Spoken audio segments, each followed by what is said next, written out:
Kalau yang dimaksudkan hanya wakil presiden, berarti secara langsung mereka juga yang memakzulkan Pak Presiden, kan begitu. Jelas harus dikesampingkan keterlanjutan dari IKN tersebut. Gibran naik jadi wakil presiden itu dianggap karena sebagai baik cacat Kawan. Tapi yang diserangnya juga mengatakan, saya menampung serangan Anda. Kan kita yang sedang diserang Anda. Orang nganggur ditanya daftar riwayat kerjaannya apa. Justru yang membuka lowongan kerja itu yang otaknya masih virgin karena jarang dipakai.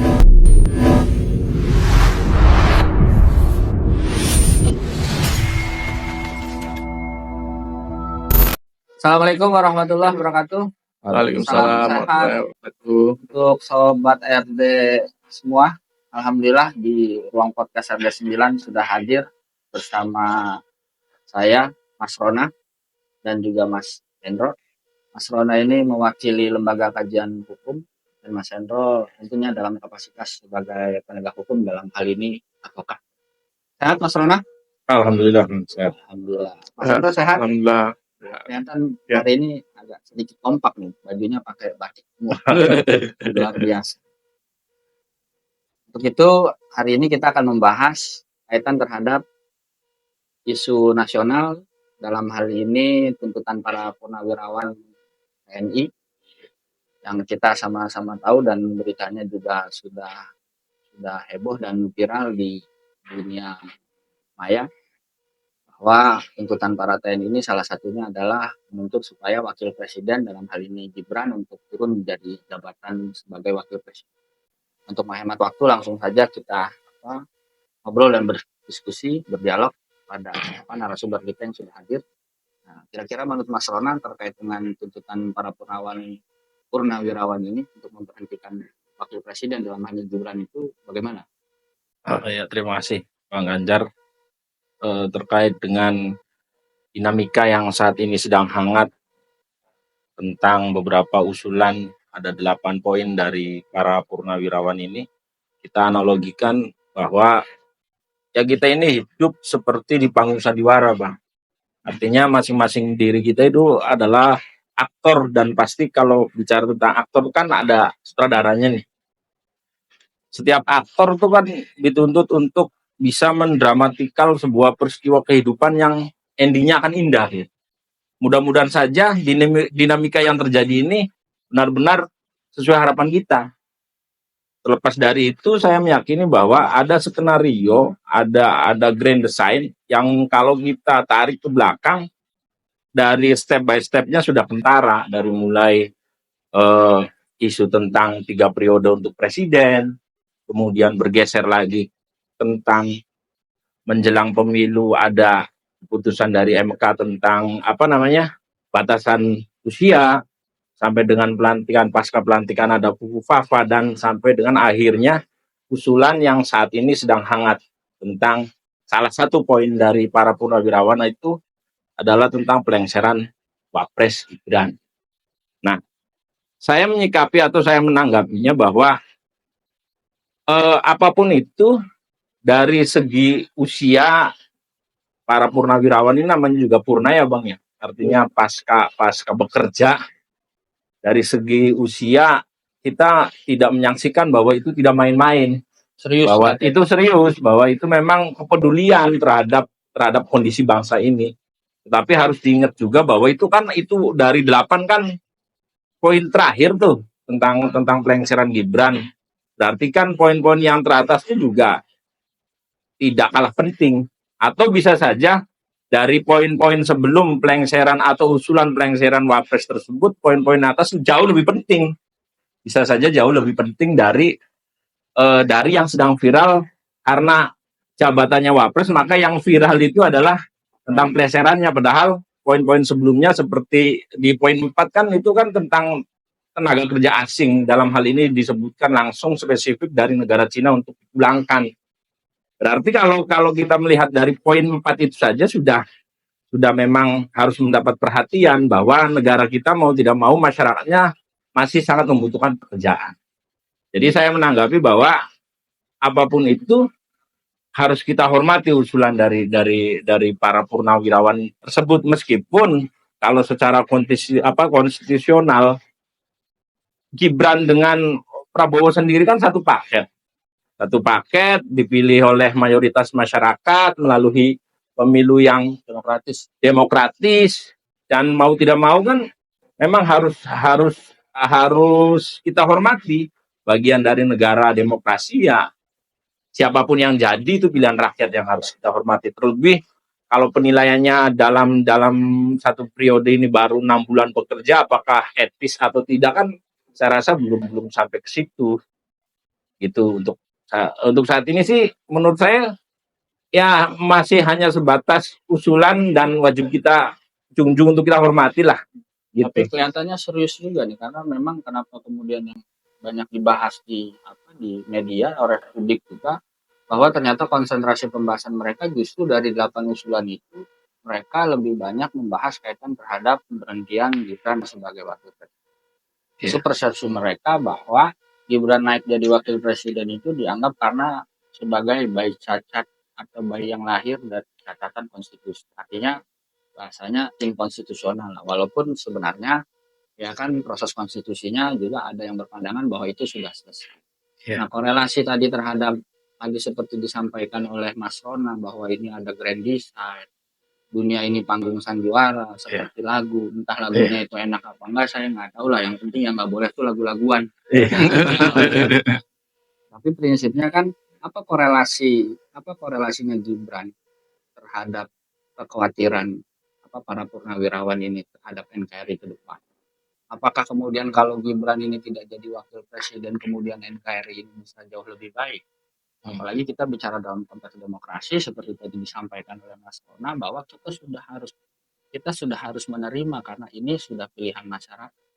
Jadi bukan Gibrannya saja yang dipilih, tapi presidennya juga dipilih, dalam hal ini Pak Prabowo. Apa kira-kira grand design, terus apa tujuannya dan kenapa mesti Gibran, dan kalaupun Gibran nggak jadi presiden apa ukurannya kemudian bangsa ini bisa jauh lebih baik atau jauh lebih sejahtera? Ya kalau menurut kami ya Bang ya, dari lembaga kajian hukum sendiri melihatnya dari sudut pandang dua perspektif. Yang pertama perspektif konstitusional atau pandangan secara hukumnya. Kemudian yang kedua tentang dinamika politiknya. Kita lihat kalau memang apa yang disarankan oleh para jenderal tersebut memang benar ingin menjatuhkan atau ingin melengsarkan, tentunya juga harus dilakukan secara prosedural hukum yang berlaku. Dalam hal ini kan mekanismenya kan sudah jelas, harus masuk ke pembahasan DPR, kemudian juga ada permohonan ke MK, baru MK ke MPR, setelah itu kan baru menyikapi. Nah, persyaratan-persyaratan itu juga harus dilihat sebagai persyaratan utama gitu sebelum lepas landas mau menjatuhkan atau tidaknya. Saat ini kita lihat apakah memang Gibran memenuhi, kan belum juga. Apakah dia berkhianat kepada NKRI, melakukan perbuatan pidana korupsi dan lain sebagainya, kan tidak masuk klasifikasi. Kemudian yang kedua dari kacamata politik, ada sebagian juga teman-teman yang menganggap bahwa penjagalan untuk Gibran jangan sampai nyapres untuk 2029.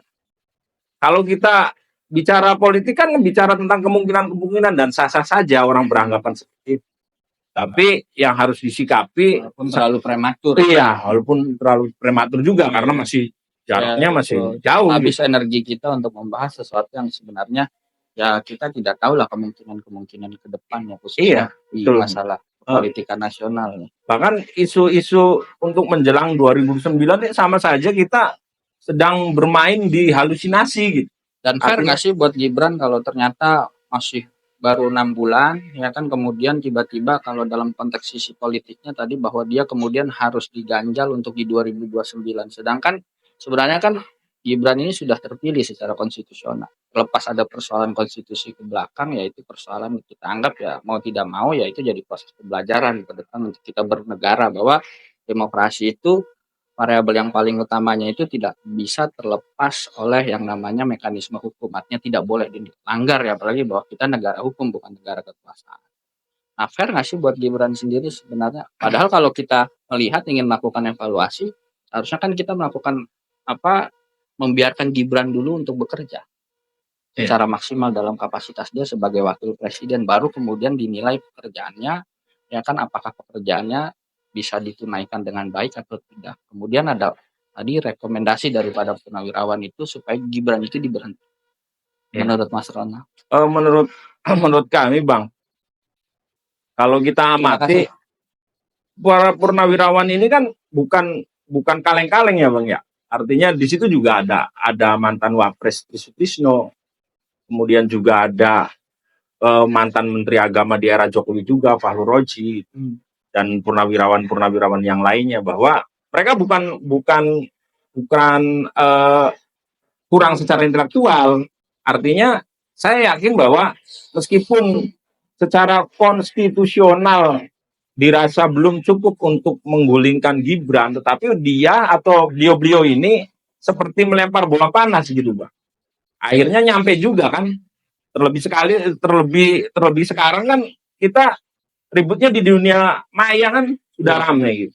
Akhirnya ramai di dunia maya. Alam yang tidak bisa dikontrol. Iya, alam yang nggak bisa dikendalikan gitu. Yang saya takutkan kan gitu.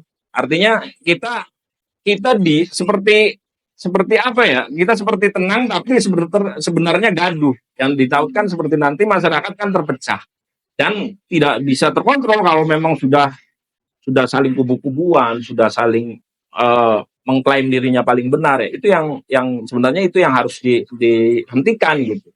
Jangan sampai bola liar ini, bola panas ini semakin membuat kita terpecah belah gitu, Pak. Kita mungkin bicara surga dan neraka gitu, bicara tentang alam nyata, alam gaib. Sekarang kan intinya alam maya kan ada. Nah, ini yang harus diantisipasi. Berarti harus ada ijtima atau fatwa baru, bukan hanya membahas dunia juga akhirat atau dunia atau alam gaib, harus juga ada fatwa tentang dunia maya gitu. Harus ada istimewa baru gitu dari ulama. Mas Hendra, ya kan, kaitan terhadap apa tuntutan para jenderal atau saran masukan para jenderal kepada Pak Presiden. Kalau Mas Hendra sendiri melihatnya bagaimana? Apakah ini muatannya lebih ke muatan politik atau memang ada hal lain? Seperti tadi disampaikan bahwa ini para jenderal ini yang purnawirawan ini terus terang dia orang yang punya kapasitas, orang yang sudah berjuang membela bangsa dan negaranya. Artinya kalau mereka memberikan apa saran dan masukan, ya berarti bukan saran dan masukan yang sifatnya tentu apa yang tidak serius, ya termasuk memberhentikan Gibran. Kita anggap bahwa saran masukan itu adalah saran masukan yang serius. Kira-kira menurut Mas Hendra ini motifnya ini apa? Dan secara hukum memungkinkan nggak sih sebenarnya Gibran itu apa untuk dilengserkan sebagai wakil presiden? Ya, Selain motifnya tadi, secara hukumnya juga kira-kira bagaimana? ya tadi saya nyambung yang disampaikan oleh Bung Rona bahwa beliau-beliau ini kan harus dianggap bukan tidak paham terkait konstitusi kita. Artinya beliau-beliau juga kan harus dianggap paham betul apa dan bagaimana secara hukum Gibran ini bisa dilengserkan. Kan itu pertama. Artinya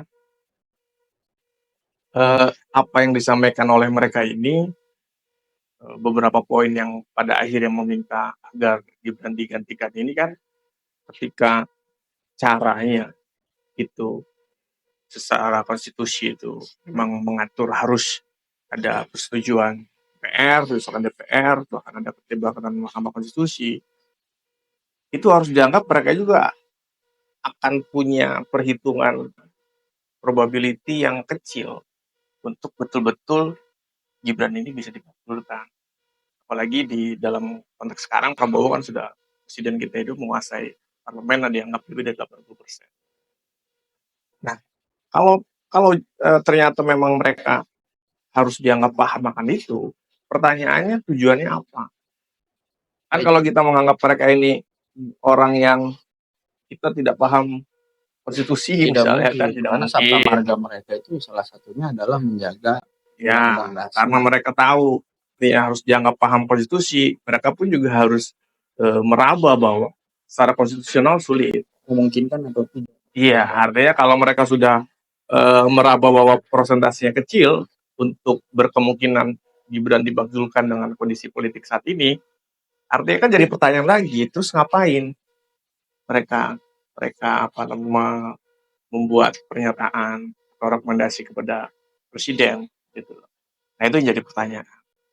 Sehingga yang bisa kita lihat jawabannya adalah yang sekarang ramai di media. Artinya kita hanya menganggap, oh ini hanya bikin ramai saja. Karena nggak bisa disimpulkan gitu. Goalnya apa? Itu pertama.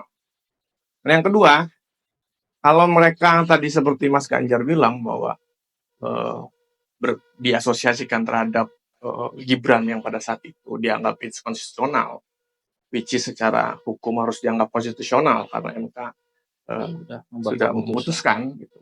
Itu kan tidak bisa terpisah. Masa kalau mau logikanya kalau misalnya Gibran dianggap inkonstitusional, maka bukan hanya Gibrannya sebagai wapres, tapi pemilihan kemarin pun gitu loh. Jadi inkonstitusional gitu, karena tidak memenuhi syarat. Artinya berarti ya mereka salah sasaran. Karena kan itu satu paket. Kalau yang dimaksudkan hanya wakil presiden, berarti secara langsung mereka juga yang memaksudkan Pak Presiden, kan begitu akhirnya. Karena nggak bisa dipisah. Nah, makanya saya anggap hal ini untuk saya ya tidak harus ditanggapi secara serius. Adapun pemerintah yang dalam hal ini Wapresnya juga bagian dari pemerintah pusat, kemudian diwakili juga oleh pemerintah pusat bahwa kita menerima usulan, itu juga menjadi nggak make sense buat saya. Artinya pemerintahan pusat sekarang sama-sama sedang diserang oleh pernyataan Purnawirawan. Tapi yang diserangnya juga mengatakan, saya menampung serangan Anda. Kan kita sedang diserang Anda, kan sepakat. Itu yang menambah nggak make sense lagi. Seharusnya, ya secara normatif, ya pemerintah menganggap Gibran ini legitimate. Ya. Artinya nggak perlu ada statement bahwa kita menerima usulan Purnawirawan dan kitanya ini yang sedang diserang. Pak Presiden yang sedang diserang. Artinya kalau kita diserang, ya kita bilang bahwa usulan itu ya mengada-ngada. Terkhusus yang menyangkut memang untuk pemberhentian wakil presiden. Betul. Gitu loh. Kecuali Gibran ini bukan wakil presiden. Gibran yang diserang, representasi dari pemerintah pusat, negara, tapi negara juga yang mengatakan kita menampung usulannya, kan aneh gitu. Jadi nggak karuan. Harusnya dari pihak pemerintah langsung melakukan klarifikasi ya, walaupun sudah dilakukan oleh Pak Wiranto ya kan melalui konversi pers, karena Pak Wiranto juga menyampaikan juga seperti apa yang diamanahkan tentunya oleh Bapak Presiden. Prinsipnya sih menerima usulan mungkin dalam konteks bahwa biar bagaimanapun kan Prabowo juga Bapak Presiden kita itu kan memang lahir juga dari rahim TNI. Hanya kemudian sebagai bentuk penghormatan terhadap seniornya ya usulan itu diterima, nanti akan dikaji. Kalau usulan diterima dan dikaji kan berarti logika sederhananya harus ada rekomendasi dari proses pengkajiannya. Nah kira-kira terawangan Mas Hendra nih, ya kan analisa Mas Hendra, ya kan karena kan bilang lagi dikaji, usulan diterima dan sedang dalam proses pengkajian. Ya kan akan dikaji terlebih dahulu dari total berarti keseluruhan 8 usulan. Kurang lebih, ya kan. Nah, itu kan berarti akan ada rekomendasi, ya kan akan ada penilaian dan rekomendasi yang akan dikeluarkan oleh pemerintah, mana saja usulan yang diterima, mana saja usulan yang tidak diterima. Nah, khusus untuk misalkan terkait dengan usulan wakil presiden ini, ya kan kira-kira pemerintah ini dalilnya apa? Ya kan untuk kira-kira menerima atau tidak menerima usulan tersebut. Karena kita tidak hanya melihat satu usulan sebenarnya, karena tadi banyak usulan yang lainnya yang sebenarnya juga bagus untuk kehidupan berbangsa dan bernegara. Ya kan termasuk juga penguatan terhadap program Prabowo dalam hal ini misalkan. Itu bagaimana? Iya tadi, saya kembali ke nalar yang sederhana. Pertanyaannya, kalau pemerintahnya yang sedang dikritik kemudian mengeluarkan statement nanti kita kaji, yang mengkaji siapa? Seharusnya mah langsung saja, Pak. Ya kan kita yang diserang. Masa kita yang mengkaji juga? Misalnya kita dianggap tidak kompeten, gitu loh. Kemudian kita menganggap nanti usulannya saya kaji. Kan aneh.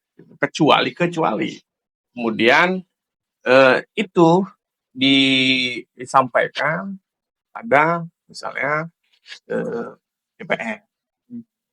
Ya wajar kalau DPR kemudian membuat statement nanti kita kaji. Harusnya mereka beraudiens dulu ya kepada wakil rakyat yang ada di DPR. Iya, maksud saya lebih pas lah. Kalau Ya, nanti coba kita daripada kaji. kemudian mengajukan langsung ke Pak Presiden misalnya. Iya, Karena Presiden juga kan tidak punya kewenangan, apalagi menyangkut itu masalahnya. memberhentikan wakil presiden. Secara mengeksekusinya Ada gimana hasil mekanisme hukum dan kajiannya? mekanisme politik juga. Mungkin kalau dulu nggak perlu ada tidak melibatkan lembaga yudikatif, tapi Iya. kalau sekarang kan harus melibatkan lembaga yudikatif, dalam hal ini Mahkamah Konstitusi.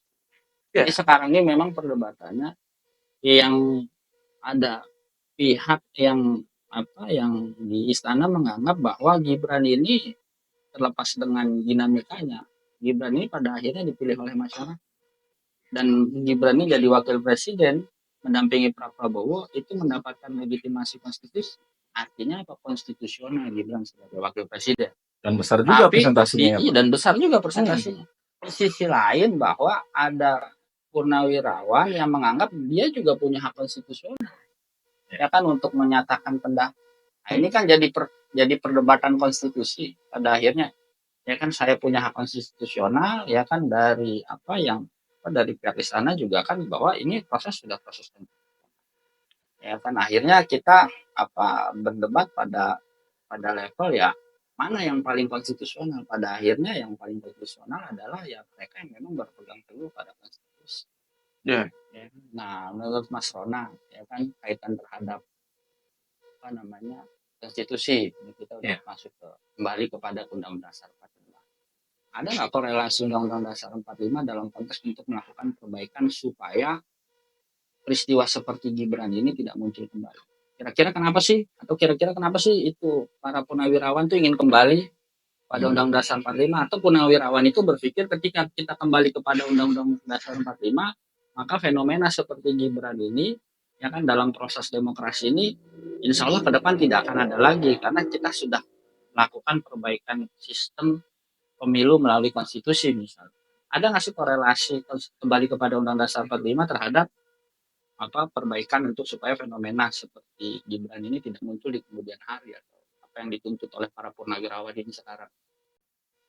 Saya melihatnya lebih ke arah tersumbatnya komunikasi saja, Bang. Artinya yang dibutuhkan adalah berkumpulnya purnawirawan semua unsur, karena sekarang kan mau tidak mau akhirnya dari dinamika yang terjadi kan terpecah. Nah, ya ngeklaim dirinya purnawirawan angkatan darat, angkatan laut, angkatan udara. Kemudian juga ada lagi sekarang, Bang, dianggap tidak pembela konstitusi sekarang, yang mengklaim bahwa tidak sepakat terhadap jenderal yang mengusulkan 8 poin tersebut. Akhirnya kan terpecah belah. Nah, yang dibutuhkan sebenarnya ya kumpul semua untuk berkomunikasi apa keinginan atau apa yang sedang ingin disuarakan sebenarnya. Kalaupun memang dianggap tidak konstitusional, ditempuhlah secara jalur hukum. Penyelesaiannya kan seperti itu. Tapi yang harus dilakukan secara politis memang harus dikumpulkan semua. Kita kan negara ketimuran yang kaya akan cita rasa Nusantara tentang lokal wisdoman gitu. Artinya lokal wisdom kita kan sangat mendukung kearifan lokal, musyawarahnya gitu. Harus mengedepankan itu. Karena kita ngambil contoh saja lah. Founding father kita kan ya, Bung Hatta itu kan gemar sekali membaca tuh, Bang. Sebelum membaca buku, dia ada ritual dalam tanda kutip khusus ya, yang kerap dilakukan setiap dia akan membaca buku. Apa ritual khususnya? Dia mandi dulu, berpakaian yang rapi, bersepatu, kemudian pakai jas, baru dia membaca doa dan baca buku. Nah, itu ketika ditanya oleh sahabatnya, kenapa Bung melakukan seperti itu? Sebagai wujud penghormatan terhadap penulis.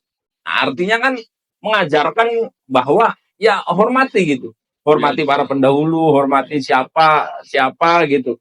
Artinya purnawirawan dalam satu sisi ya hormati karena ini kan satu paket Prabowo dan Gibran ini. Dan pada kenyataannya dipilih langsung oleh rakyat satu paket gitu. Artinya nggak bisa lepas Gibrannya saja yang diturunkan, nggak bisa begitu juga gitu. Kemudian pemerintahannya juga harus menghormati bahwa purnawirawan juga bagian dari perjalanan bangsa ini. Maka ya harus mengedepankan itu sisi musyawarah gitu, Bang. Karena menurut saya ya poinnya sih tersumbatnya komunikasi saja. Kalaupun memang bersikeras bahwa ada pelanggaran konstitusi, ya lakukan upaya hukum. Paling itu. Jadi memang Untuk sementara kan belum ditemukan nih apa belum, nih pelanggaran hukum yang atau ini masih dalam Heeh. perdebatan. Bahkan dari item per item itu ya sekarang memang isunya lagi dimunculkan dan lagi dikaji, terutama tadi terkait dengan pemberhentian wakil presiden dan kembali kepada Undang-Undang Dasar 45. Makanya saya juga berpikir apa kaitan konstitusi ini terhadap kembali, apakah mungkin para purnawirawan itu berpikir kalau kita kembali kepada Undang-Undang Dasar 45 maka kita akan melakukan perbaikan sistem. Tapi kan juga kita nggak tahu perbaikan sistem apa yang kemudian akan dilakukan terhadap Undang-Undang Dasar 45 sehingga bisa mengantisipasi fenomena seperti apa yang dipersoalkan oleh purnawirawan ini untuk Gibran berhenti itu tidak muncul dalam konteks perhelatan demokrasi di kemudian hari. Tapi ya prinsipnya tadi ya kita sebagai anak bangsa ini ya tentu harus saling menghormati, saling menjaga kan supaya tidak ada perpecahan. Tadi apalagi mereka yang memang mereka juga sesepuh yang memang patut dihormati, patut dihargai juga pendapat. Ya saya setuju tadi kalau misalkan ya memang kita ini kurang bermusyawarah dan sebenarnya hampir tidak ada dalam konteks bermusyawarah hari ini dalam menyelesaikan sebuah persoalan karena tadi dipikirnya kalau sudah berbeda pandangan maka tidak akan ketemu. Padahal kalau kita lihat dari sisi yang lain, perbedaan itu kan satu rahmat, ya kan harusnya bisa menjadi satu energi yang luar biasa dari perbedaan itu. Tapi hari ini malah sebalik. Terkait dengan isu yang lain nih tentang kaitan terhadap tadi masyarakat luar WNA yang diakomodir untuk bisa kerja masuk ke Indonesia. Nah, kira-kira gimana menurut Mas Rona situasi kondisinya hari ini? ya Kondisi kita, apakah kita itu harus membatasi dalam konteks pekerjaan tertentu atau memang kita dianggap memang dibuka keran itu masuk karena ya dianggap orang kita ini belum bisa melakukan pekerjaan seperti yang orang luar kerjakan yang dikerjakan di Indonesia misalnya. Salah satunya itu Bang, problem yang saat ini kita hadapi bahwa pemerintah itu membuka selebar mungkin khususnya kepada WNA China non keahlian. Non-keahlian tuh maksudnya non keahlian orang biasa yang di sana mungkin nganggur, di sini ada kerjaan didatangkan. Nah, tidak berbanding dengan Indonesia yang pada saat ini warga negaranya sangat membutuhkan pekerjaan. Kita itu sangat membutuhkan pekerjaan, kemudian juga banyaknya pengangguran yang merasa ketika dia akan mendaftarkan justru susah sekali. Pada tahap pendaftaran juga sudah sangat susah. Ditanya segala sesuatu yang nggak berkorelasi. Orang nganggur ditanya daftar riwayat kerjaannya apa. Udah tahu nganggur. Kita mau jawabnya gimana? Udah tahu kita butuh pekerjaan, ditanya daftar riwayat kerjaannya seperti apa. Kemudian juga ada yang paling nggak masuk akal, surat keterangan virgin gitu.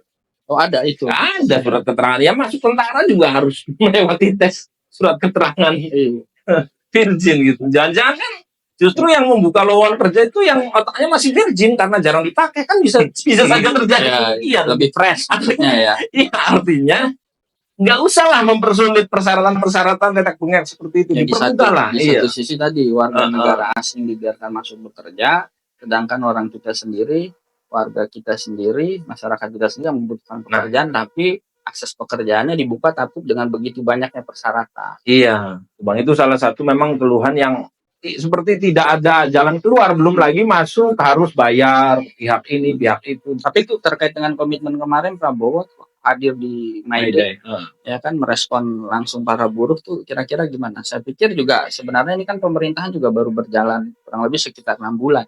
Ya. Artinya kita juga tidak bisa menilai bahwa dengan logika yang pesimis. Ya. Artinya kita juga harus optimis bahwa Bapak Presiden ini tentu punya semangat yang besar untuk bisa mewujudkan janji atau program visi misi dia menjadi presiden. Nah, menurut Mas Rona kaitan terhadap pernyataan Pak Prabowo pada saat merespon para buruh itu kan bukannya sebagai bentuk komitmen bahwa sebenarnya ya nanti juga kebijakan kaitan terhadap masuknya tenaga kerja asing juga pada akhirnya akan kita screening, ya kan kita akan lebih mendahulukan masyarakat kita dulu untuk bisa bekerja. Ya patut kita sambut dengan baik lah. Artinya itu sudah ikhtiar baik terhadap nasib buruh. terhadap nasib-nasib pekerja. Tapi yang lebih konkret lagi bahwa saluran politik itu kan hierarkinya sudah jelas ya Bang. Presiden, gubernur, terus kemudian ke bawah ada kepala daerah, wali kota, bupati. Nah itu harus bersinergi. Khususnya yang paling bawah dalam hal inilah contoh wali kota atau bupati. Bupati ini harus berperan aktif gitu. Apa nih misalkan kita lokal lah, misalkan kita bicara tentang Kabupaten Indramayu, apa yang dibutuhkan nih bagi SDM supaya dia ada pekerjaan bagi anak-anak mudanya gitu. Apakah memang di agrarisnya, apa memang di kelautannya, apa memang kita membutuhkan beberapa pabrik dan lain sebagainya, harus segera sinkron gitu kebijakan antara kepala daerah paling bawah dengan pusat gitu. Nah, itu juga jelas harus ada persatuan, tidak harus kubu-kubuan dan lain sebagainya. Sudahi masa kampanye ya, yang kebetulan kan identik hitam dan putih itu kan. Kalau kita bicara Saifuddin waktu kampanye terbiasa pakai baju putih, kemudian Lukinya kan Bang pakai baju hitam putih, udah melebur jadi satu. Jadi karena satu menjadi zebra ya. Iya, karena kan Jalan bersama. iya, bukan hanya warna kan, bukan hanya hitam dan putih. Iya, Kalau masuk angin kan pasti di kerung kan ada warna merah. Iya, belum lagi kalau pelangi. Iya. Kan warnanya kan Berarti kan warna merah tersebut kan identik dengan PKN, kan bisa bersatu berarti. Artinya perbedaan warna itu sebenarnya indah ya. Iya. Dan tidak perlu dipersoalkan, apalagi kalau bicara proses demokrasinya sudah selesai ya selesai. Iya. Saatnya kemudian saatnya membangun keindahan dari perbedaan warna. Nah, itu Bang. Tidak menjadi kemudian persoalan. Atau ada hal lain misalkan kaitan terhadap, kan sederhananya begini, kita juga kan butuh investasi masuk ke negara. Ya kan, mereka yang berinvestasi itu terkadang bukan cuma bawa uang saja masuk, tapi mereka juga kan mungkin ada catatan tertentu juga supaya mereka bisa berinvestasi. Salah satunya misalkan mereka membawa tenaga kerja mereka untuk bisa masuk berinvestasi ke Indonesia. Mungkin itu juga jadi salah satu prasyarat dalam investasi masuk ke Indonesia. Nah, harusnya peran pemerintah itu sikapnya harus bagaimana kalau ternyata ada bargaining seperti itu, ya kan, dari investor, karena kita juga kan amat sangat berharap pertumbuhan ekonomi kita ini dari investasi. Nah itu kan agak dilema juga tuh, kira-kira gimana Mas Hendra? Ya, Satu sisi mau perekonomian kita bertumbuh, untuk lain. itu maka kita butuh investasi, tapi namanya investor ya kan pasti dia juga punya persyaratan. Taruhlah, anggaplah mereka juga membawa tenaga kerja. Itu kan kemudian di satu sisi warga kita juga, masyarakat kita juga butuh kerja. Nah itu sikapnya sebenarnya pemerintah ini harus bagaimana? ya hal itu kan sudah terjadi sejak lama ya. Jadi kalau nggak salah itu ada sebuah buku yang berjudul itu The Confession Economic Hitman. Saya lupa penulisnya siapa. Itu dia bercerita pada saat itu dia bertugas untuk datang ke beberapa negara, kemudian melihat negara ini misalnya yang belum mempunyai infrastruktur, katakanlah di Indonesia listrik pada saat itu. Kemudian dia menawarkan untuk dibangunlah agar negara ini bisa terang. Nah, karena negara-negara ini tidak mampu secara teknologi maupun secara SDM, akhirnya dibikinlah paket, yaitu kita menawarkan untuk membuat infrastruktur, kontraktornya dari kita, uangnya juga dari kita. Jadi kita hanya menerima manfaatnya saja. Artinya hal ini sudah terjadi sejak lama bagi beberapa negara. Termasuk misalkan materialnya juga dari. Jadi kita tinggal bagian bayar utang dan bunganya saja. Itu sudah berjalan sudah lama. Artinya hal ini bukan hal baru. Kalau misalnya ada investasi dari China misalnya, dan datang, ya dia kan tidak cuma investasi, dia juga punya syarat-syarat lain misalnya, bahwa pekerjanya harus dari negara tersebut berapa ribu orang, kemudian cara kalau hutang kemudian diberikan hutangnya nanti dibandel, kemudian hal-hal itu kan hal yang sudah terjadi dan menguntungkan nggak sih itu bagi sebuah negara seperti kita NKRI kalau pola seperti itu? investasi seperti itu diteruskan. Ya, itu dia. Atau pemerintah harus mengeluarkan satu sikap yang tegas terhadap investasi, jangan sampai kemudian investasi masuk, ya kan ternyata setelah dihitung, ya kan investasi itu sama sekali tidak menguntungkan dari sisi yang lain. Misalkan tadi dia naruh uang, ya kan kita juga harus mengembalikan uangnya, ya kan di samping ada perolehan keuntungannya, tapi mereka juga bawa tenaga kerja mereka juga kemudian membawa material mereka masuk, sedangkan di sini perekonomian kita juga pada akhirnya juga tidak bisa bergerak secara maksimal. Itu kan juga perlu dicari solusinya juga. Iya, makanya yang sulit kita raba ini kan point of view dari pihak orang yang mau berinvestasi maupun orang yang menerima investasi. Ada banyak variabel tentunya kenapa dianggap oleh satu negara mungkin punya kebutuhan tinggi terhadap hal itu, atau yang kedua mungkin tekanan politik juga, yang ketiga kebutuhan yang memang masyarakat yang memang pada saat itu membutuhkan. Nah, hal-hal itu juga kan tidak bisa kemudian disimpulkan bahwa negara ini nggak butuh investasi dari asing gitu loh. Mungkin ya dari sudut pandang pemimpin suatu negara, hal-hal tersebut memang dibutuhkan. Tapi menurut saya, sepanjang memang hal tersebut memang betul-betul dibutuhkan oleh masyarakat suatu negara dan memang membuat akselerasi pembangunan negaranya menjadi baik, kemudian membuat ekonomi suatu negaranya juga menjadi lebih berprogres ke depannya. Saya pikir dengan pertimbangan yang matang seharusnya sih nggak ada masalah. Nah, itu yang maksud saya, itu bukan hal yang pasti. Tergantung kebutuhan negara kita. Yang jelas yang pasti di depan mata secara empirik ya pengangguran itu masih banyak, tingkat pendidikan kita masih rendah. Investasi di situ juga perlu dilakukan. Dan dari sisi faktor ekonomi juga kelihatannya kita juga masih belum bisa berkembang. Misalkan konsep ekonomi kita ke depan untuk yang kita mau bangun, ya kan itu seperti apa? Itu ini kan juga harus diimbangi diferensiasinya, tidak hanya bicara konsep, SDM-nya juga kan harus. Misalkan salah satu faktornya terkait dengan teknologi. Ya kan, terus juga kemampuan finansial kita juga kan sebenarnya untuk bisa menghidupkan, menggerakkan kita punya konsep perekonomian juga kan sebenarnya masih terbatas. Akhirnya apa? Kita menjadi satu negara yang tidak punya bargaining di negara-negara lain. Ini sebenarnya juga saya berpikir bahwa Bapak Presiden juga sudah membaca itu dengan konsep AstraZeneca. Prinsipnya menginginkan kemandirian. Ya kan Trisakti itulah, ya kan ada kita punya kemandirian, ya kan kita bisa punya kemandirian secara ekonomi misalnya. Kayak kita ada penguatan di situ. Sudah mulai sepertinya ya secara perlahan-lahan lah kalau kita lihat contoh misalkan swasembada pangan itu salah satu supaya kita itu ya dengan kekayaan alam yang kita luar biasa ya kita tidak perlu bergantung sebenarnya dengan negara-negara lain dan harusnya kita bisa itu dengan hilirisasi. Saya pikir juga kaitan sebenarnya tuntutan para purnawirawan terkait dengan supaya membatasi adanya tenaga kerja asing masuk ke Indonesia. Saya pikir juga itu sebenarnya dalam rangka perspektif konstitusi melindungi segenap bangsa Indonesia dan seluruh tumpah darah bangsa Indonesia. Kalau tanah kan berarti juga termasuk ada kekayaan alam yang ada di dalam. Terus juga untuk bisa negara melakukan pengelolaan dalam perspektif konstitusinya, misalkan dalam konteks ekonomi pasal 33 ya bahwa negara ini cuma mengelola saja.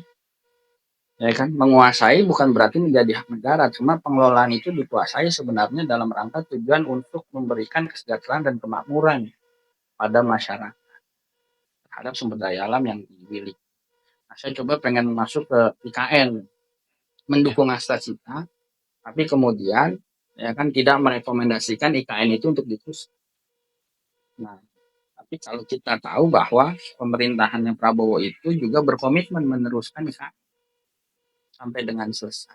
Nah, menurut Mas Rona, ya kan, antara IKN dengan program Prabowo, nah itu kira-kira bagaimana? Apakah IKN ini karena bicara hanya sebatas kedekatan emosional saja dengan Pak Jokowi?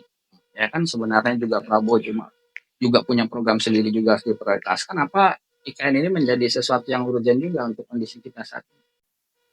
Kalau bicara tentang urgent, jelas harus dikesampingkan keterlanjutan dari IKN tersebut.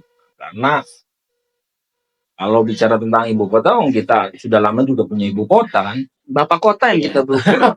Ya, Kalau ibu kota lebih urgent bagaimana bagaimana tentang ya kondisi masyarakat saat ini gitu. Lebih ke kecenderungan ke situ. Kalau untuk IKN, kalau bicara penting atau tidak penting nih Bang, atau prioritas tidak prioritas, menurut saya ya bukan menjadi prioritas lagi gitu. Lebih pemerintah harus lebih terbuka bahwa melihat kondisi saat ini memang yang dibutuhkan oleh masyarakat itu bukan IKN gitu. Tapi bagaimana dia bisa melanjutkan hidup untuk esok hari, bisa membiayai anaknya sekolah gitu. Bahkan kan sebelumnya kan tagar kabur aja dulu kan sempat booming juga itu kan. Itu kan aksi atau refleksi dari kaum netizen ini yang menganggap bahwa kan gak enak ya kan? bahwa kondisi bangsa ini kondisi kabur ya. Lebih baik kita hadapi aja dengan segala resikonya ya kan, sama-sama berjuang gitu kan. Itu sebenarnya satir Bang, satir bahwa ayo perbaiki, kita akan betah kalau negeri ini bagus gitu. Sebenarnya sindiran juga, makanya kan ada seorang pejabat yang menanggapi bahwa yang membuat tagar kabur aja dulu ini kan disebut kurang jiwa nasionalismenya gitu. Iya, saking merasa tersindir mungkin ya. Tapi dari tagar tersebut kan, dari pergerakan yang viral dan masif ini justru berbanding dengan tanggapan dari beberapa negara tetangga seperti Hong Kong, Jepang dan Taiwan. Justru ayo kita membuka pintu bagi WNI yang ingin bekerja di sini. Artinya memang apa kalau bukan permasalahan pekerjaan, permasalahan hajat makan, kalau bukan permasalahan itu apa? Berarti kan permasalahannya itu masyarakat tuh, bukan masalah IKN gitu. Saya lebih condongnya pada udahlah kita fokus kepada memakmurkan masyarakat, mensejahterakan masyarakat dengan kerjaan-kerjaan yang layak. Dan itu sudah terakomodir sebenarnya di Astacita. Iya, Pak Prabowo. Ya. Tinggal bagaimana realisasinya gitu. Menurut Mas Hendra sih lebih penting mana? Terus melanjutkan memaksimalkan pembangunan IKN atau meningkatkan kapasitas terkait dengan makan bergizi gratis? Nah, ini dilema nih, ya kan? Ya kan? Kalau jawaban politisnya kan ya sudah, kita bareng-bareng jalan, nanti sambil jalan kita lihat juga pos anggaran kita. Mas Hendra gimana ini? Ya kan? Lebih bagus mana nih kira-kira, meneruskan melanjutkan IKN ya kan, atau kemudian memaksimalkan program makan bergizi gratis yang langsung itu idenya dari Pak Prabowo? Ya, kalau menurut saya ya saya sendiri juga tidak paham kenapa IKN ini kok bisa menjadi jadi pekerjaan pada saat Pak Jokowi menjadi presiden pada saat itu. Sementara pada saat itu kan kritikan banyak dari masyarakat. Artinya apa urgensinya untuk IKN? Nah, hal-hal tersebut juga sampai sekarang masih make sense. Masih bisa. Jadi bisa dianggap balas budi politik itu penterusan pembangunan IKN. Iya, kita dilematis juga kalau misalnya tidak dilanjutkan biaya yang sudah sangat besar, sudah keluar di situ. Ya mungkin bertahap. Artinya ini mungkin bisa diselesaikan. Artinya jangan sampai hal-hal seperti itu kan juga kemudian menjadi mangkrak dan bisa dilaksanakan ke depannya. At least ya kalau di-compare sama bersama gratis, ya menurut saya sederhananya ya lebih jelas makan bersama gratis itu kan lebih nancap ke perut dibanding KKN. Perekonomian juga hidup. Bergizi gratis itu kan. Mungkin itu saja. Saya ucapkan terima kasih. Terima kasih Mas Gaza. Ada Mas Wana, saya lagi dan Mas Hendra. Sampai bertemu kembali. Assalamualaikum warahmatullahi wabarakatuh. Waalaikumsalam warahmatullahi wabarakatuh.